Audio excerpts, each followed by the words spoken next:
নমস্কার। ভারত টি-20 বিশ্বকাপে না জিতলে চাকরি যাবে কোচ গৌতম গম্ভীরের। নিউজিল্যান্ডের বিরুদ্ধে ঘরের মাঠে ওয়ানডে সিরিজের হারের পর নতুন করে সেই প্রশ্নই এখন ঘুরপাক খাচ্ছে ভারতীয় শিবিরে। প্রাক্তন ক্রিকেটারদের একাংশ সরাসরি বরখাস্তের দাবি তুলেছে। সোশ্যাল মিডিয়ায় চলছে তুমুল বিতর্ক। আর সব থেকে তাৎপর্যপূর্ণ বিষয়, এই জল্পনা কিন্তু পুরোপুরি উড়িয়ে দিচ্ছে না বিসিসিআইও। আজকের ভিডিওতে আমরা জানাবো গৌতম গম্ভীরের চাকরি কি সত্যি বিপন্ন, বিসিসিআই কি ইঙ্গিত দিল, আর বিশ্বকাপে ব্যর্থ হলে কি কোচ বদল। এই সব কিছু জানতে ভিডিওটি শেষ পর্যন্ত দেখুন। নিউজিল্যান্ডের বিরুদ্ধে ঘরের মাঠে ওয়ানডে সিরিজের হার ভারতীয় ক্রিকেটের যা একেবারে বিরল ঘটনা।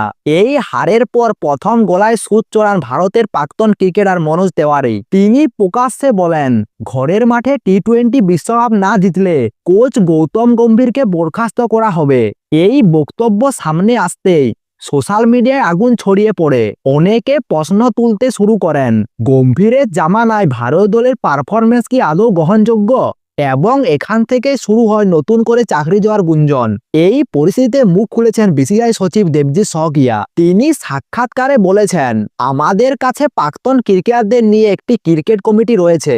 দল নির্বাচন এবং কোচ সংক্রান্ত সিদ্ধান্ত তারাই নেন। আমি এসব নিয়ে মন্তব্য করার কেউ নই। তাড়াহুড়োর কোনো কারণ নেই। খেয়াল করুন দর্শক বন্ধুরা, তিনি কিন্তু একবারও বলেননি গম্ভীরের চাকরি নিরাপদ, বরং বল ঠেলে দিয়েছে ক্রিকেট কমিটির কোর্টে। এই মুহূর্তে সেই কমিটিতে রয়েছে অশোক মালত্রা, যতীন এবং সুলক্ষনা নায়েক, অর্থাৎ সিদ্ধান্ত পুরোপুরি তাদের হাতে। এখানে একটা গুরুত্বপূর্ণ বিষয় মনে করিয়ে দেওয়া দরকার। দক্ষিণ আফ্রিকার বিরুদ্ধে টেস্ট সিরিজ হারের পর ভারতীয় ক্রিকেট বোর্ড খোলাখুলিভাবে গম্ভীরের পাশে দাঁড়িয়েছিল। বোর্ড সূত্রে তখন জানানো হয়েছিল 2027-এর ওয়ানডে বিশ্বকাপ পর্যন্ত গম্ভীরের সঙ্গে চুক্তি রয়েছে। ততদিন তিনি টিম ইন্ডিয়ার হেড কোচ থাকবেন। কিন্তু নিউজিল্যান্ডের বিরুদ্ধে ওয়ানডে সিরিজ হারের পর পরিস্থিতি যে বদলেছে তা বোর্ড সচিবের বক্তব্য থেকে স্পষ্ট। এবার আসা যাক সব থেকে গুরুত্বপূর্ণ প্রশ্নে, গম্ভীরের জামানায় ভারত কতটা ব্যর্থ। পরিসংখ্যানগুলি একবার দেখে নেওয়া যাক। ভারতের টেস্ট ইতিহাসে সব থেকে বড় ব্যবধানে হার।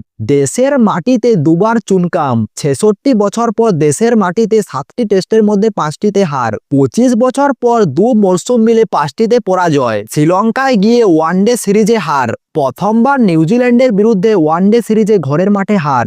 এই পরিসংখ্যানগুলি হালকাভাবে দেখে নেওয়া যাক।